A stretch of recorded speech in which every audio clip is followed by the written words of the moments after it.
السلام عليكم ورحمة الله وبركاته. أكم جرتم كبجمتو تردفتو الحمد لله تمس ربي قدات أردس والتديبن جرم وانتوندم فدي ربي قدات أرقمم gargaarsa rabbii malim waraqaan tokko argamim qubeen tokkum irrattiin katabamum tumsa isaa malim afaanin banamum arrabnin sochoom jechi tokkum arraba namaarraa burquun danda'um laaffisaa isaatiin oollee bullam sagantama kana qopheessinee isin biraan gahun kunum gargaarsa rabbii malim abjuu ta'uun isaatum abjuu ta'ee hafa ture rabbiin gargaarsa isaatiin qalama barreessaa mirgisiise jechoota mimmiidhagoom gulaalaa afoo kaa'e xumurarrattim sagaleen waraabuuf arraba keenna diriirse tuna isaatiin addunyaa tanarra bobbaanee gallam anis ayyama isaatiin qophii tana qindeeffadhee dhufe isinis fedha isaatiin keerii tana dhaggeeffachuutti jirtu qophii hardhaa tana keessatti waanuma hedduun keessan beeytan tokko isiniif himuuf deema waan nuti beeynu maaliif irra deebitee nuu himta jechuun keessan ni mala garuu arguum laaluufim xiinxalluun tokkoo miti tafakkuruu jechuun xiinxallanii laaluu jechuudha laaluufim xiinxallanii laaluun garaagarummaa guddaa qaba sadarkaan duraa arguudha sadarkaan itti aanum laaluudha sadarkaan sadaffaammoo xiinxallanii laaluudha arguun argaa duraatiin ta'ejji xiyyeeffannaa ittiin kennine waan yeroo takka argansan yoo itti deebi'an ammoo sun laaluudha sammuun xiyyeeffannaa itti kennuu jechuudha xiinxallanii laaluun ammoo kun maaliif akkana ta'e kun maaliif akkanatti uumame kana maaltu bakka kana kaa'ee jiranii duraa duubaafim gubbaaf jala goranii qorachuudha anis waanuma isin amma dura beeytan akka xiinxallitanii ilaaltan waan hayyootarra dhagahe irratti hundaa'e isinitti mul'isa wanti qophii tana keessatti tafakkurru ammoo seenaa nabii Yuusufiiti nageenyi rabbii isarra haa jiraatuuti hundi keenya seenaa nabiyyallah Yuusuf alayhi salaam ni beekna seenaan nabii Yuusuf yeroo kumaatamas irra deebi'anii dubbisan nama hin ifachiisu yeroo dhaga'aniif yeroo dubbisan hundam haareuma mee seenaa kana waliin haa tafakkurru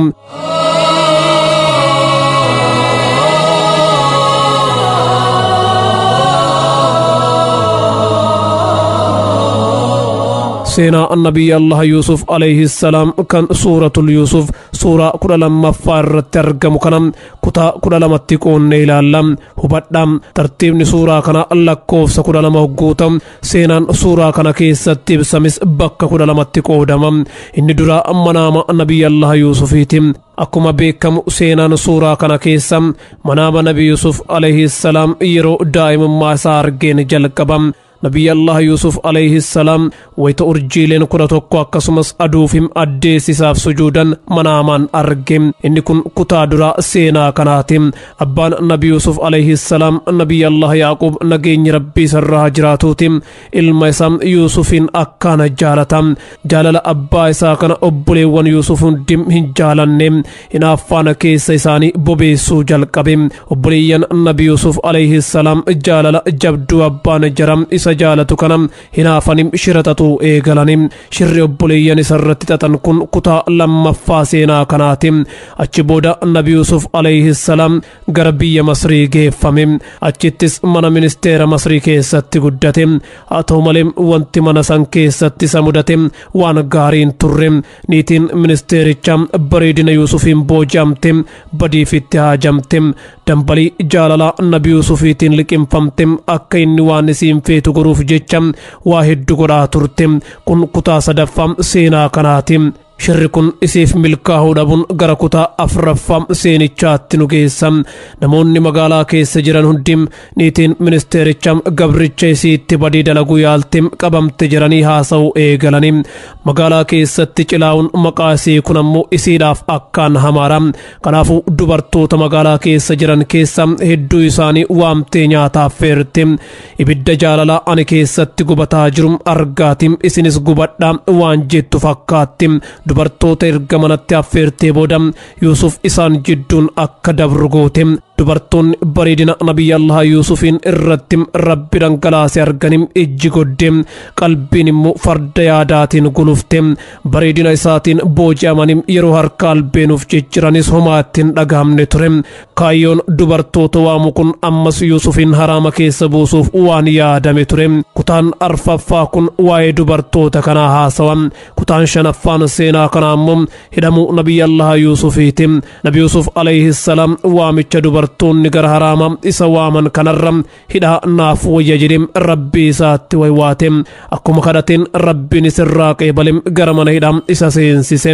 mana hidhaa keessattis hidhamtoota lama kan abjuu garagaraa argan lamaaf abjuu hiike mana hidhaa keessatti waamicha gara rabbii gore seenaan waa'ee hidhamuu isaa haasa'uu fi mudannoo mana hidhaa keessaa haasa'u kun kutaa shanaffaa seenaa suuraa yuusufiiti kutaan jahaffaan ammoo mooticha yeroo san masri bulchu bira nu geessa innis abjuu garagaraa lama garuu kan akkaan wal fakkaatan arguu isaati abjuu isaa kana akka hiikaniif namoota yeroo san manaama hiikuu danda'an hunda walitti qabee gaafate garuu wanti isaaf himan tokkolleen hin jiru abjuu arguun mootichaa kun kutaa jahaffaa seenaa suuraa yuusufiiti amma kutaawwan duraa jahan isiniif himee jira inni duraa nabi yuusuf abjuu arguu isaati kan lammataa obboleeyyan isaa shira irratti yaaduu isaaniiti sadaffaan niitiin ministeericha haraamatti isa waamuu isiiti afraffaan dubartoonni magaalatti harka ofii cicciruu isaaniitiifi akkasumas haraamaaf isa barbaaduu isaaniiti shanaffaan ammoo nabi yuusuf alayhi salaam hidhamuu hogguuta inni jahaffaan mootichi misra abjuu arguura amma gara jahan hafanii isin geessa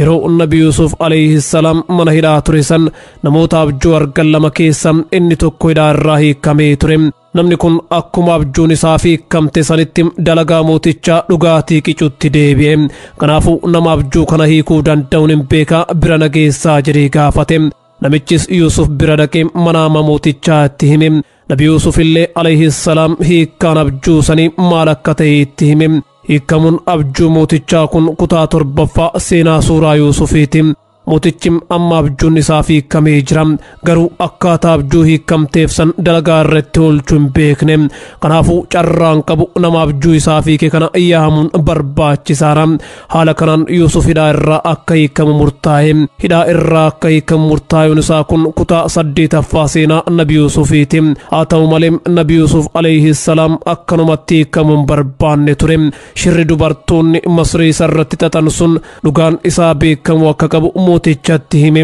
haala kanaan mootichi dubartoota sanniin walitti qabee hire kun gara kutaa 9ffaa seenichaa nu geessa kutaan 9ffaa immoo dubartoonni baditti isa waamuuf yaadan sunniin badiin keenya jedhanii badii isaanii amanuu isaanii nuuf hima kutaan 10ffaan ammoo niitiin ministeerichaatis anumatu shira kana hunda xaxe jetti akka amanti nuuf ibsa kutaan 11ffaan yuusufiif obboleeyyan walitti deebi'uu isaanii nuuf hima sababa hongii biyya isaanii mudateen gara biyya misraa deemanii nyaata bitachuun dirqama itti ta'ee ture biyya sanitti eega deddeebi'anii yuusufiin eega wal arganiin booda badii ofii beekanii dhiifama isa gaafatanii rabbii isaaniitis araarama kadhatanii xumura irratti kutaan 12ffaan ammoo manaamni nabi yuusuf alayhi salaam yeroo ijoollummaa isaa arge hiikkaa argate seenaan suuraa yuusufis haala kanaan goolabame amma kutaa 12 isiniif himee jira garuu waan takka xiyyeeffannaan xiinxallitan barbaada akkuma isinitti hime kutaan duraa nabi yuusuf alayhi salaam manaama arguu isaatiin jalqaba kutaan 12ffaan manaamni isaa dalagaatti hiikamuu isaa nuuf hima kutaan 2ffaan obboleeyyan isaa shira itti yaadanii akka garbaatti isa gurguruu isaa nuuf hima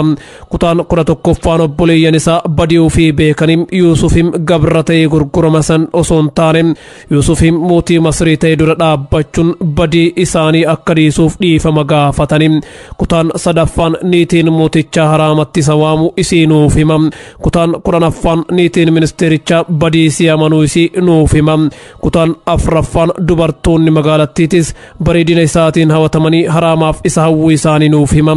kutaan 9ffaan dubartoonni sunniin badii isaanii amananii dhiifama gaafachuu isaanii nuuf hima kutaan 5ffaan nabi Yuusuf alayhi salaam hidhamuu isaa nuuf hima kutaan 8ffaan hidhaarraa hiikamuu isaa nu daawwachiisa kutaan 6ffaan waa'ee manaama mootichaa kan haasa'u yoo ta'u kutaan 7ffaan ammoo abjuun isaa hiikamuu isaa nuuf haasawa ammas dubbiin kun yoo xiqqoo isinii bayaansa sababaan kutaa 1ffaa irratti ibsame bu'aan isaa kutaa dhumaa irratti ibsame sababaan kutaa 2ffaa furmaan isaa kutaa dhumaa irraa as 2ffaa irra jira sababaan duraa manaama isaatiin sun kutaa duraa irra jira bu'aan isaa kutaa dhumaa irra jira sun hiikamuu isaatiin subhaanallah seenaan kun yeroo tokko qofa nabii keenya irratti dubbifame qur'aanni taliila qulqulluura jechi rabbii olaanaa akkuma buufametti ilaa yoomil mi'aad hubni takkaa osoo irra hin buune jiraata wanti ediitu gorame takkallee hin jiru gulaaltonni gareen taa'anii kutaa kana bakka kana haa keenyu jedhanii irratti hin mari'anne akkuma jiru kanatti bareedim tartiiba isaa eegem qoma rasuula rabbim sallallahu alaihi wasallam irratti buufame dubbii akkanatti wal simu ka tartiiba isaa hin faallessine kana rabbii guddaa yoo taate malee eenyutu buusuu danda'a ammas wanti biroo kalakkoofsaa wal qabatu obboleeyyan nabi Yuusuf isa wajjiin nama 12 suuratul Yuusuf suuraa 12ffaara seenaan kunis bakka 12tti qoodama subhaanallah hayyoonni beekumsa qaban profeesaroonni fi beest maatimaatiishaans osoo walitti qabamanii foormulaa rabbiin quraana ittiin lafa kaa'e uumuun danda'anii qalbii teenya laaftuu tanatu waan kana haalaan hubachuu dadhabe malee ajaa'ibni quraana keessaa himameen dhumatu quraan is the miracle of miracle quraanni mu'jizaa caalu rabbiin nama hikmaa quraana keessa jiru hubatu nu haa godhu.